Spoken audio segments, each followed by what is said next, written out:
नको पंक्ती विझवू आई. वंशाच्या दिव्यासाठी कधीच महाराज त्या ठिकाणी पंक्ती विझवू नका. हो, गर्भहत्या खूप मोठं पाप आहे. आणि ती मुलगी अजून म्हणते, सांग ना आई मला कोण वाचवणार. सांग ना आई मला कोण वाचवणार. तुझ्या विना जन्मासी मला कोण घालणार. तुझ्या विना जन्मासी मला कोण घालणार. दुनियेचा रंग मला कोण दाखवणार. तुझ्या विना जन्मासी मला कोण घालणार. ती आई त्या ठिकाणी, ती मुलगी त्या ठिकाणी ती आईला सांगते की तुझ्याशिवाय मला हे जग दाखवेल तरी कोण आई. हो, माझा कंटाळा करू नको. आणि ती मुलगी त्या ठिकाणी त्या आईला सांगते, आई तुला असं वाटतंय की त्या ठिकाणी मी नुसती शाळेत जाईल, मी काही काम करणार नाही.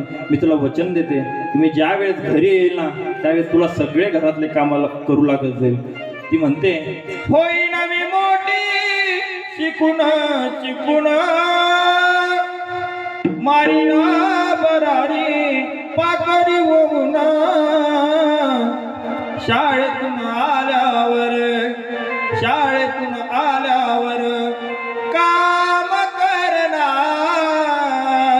तुझ्या विना जन्मासी मला कोण घालणार.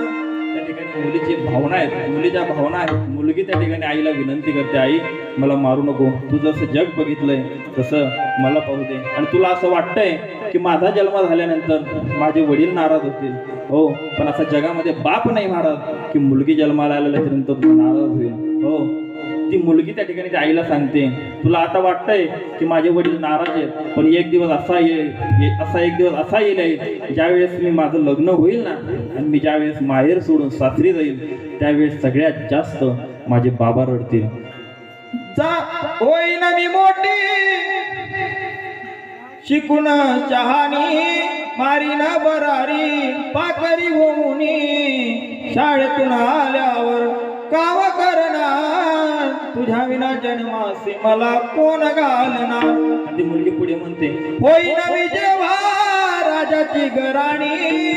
ती मुलगी म्हणते, होईन मी जेव्हा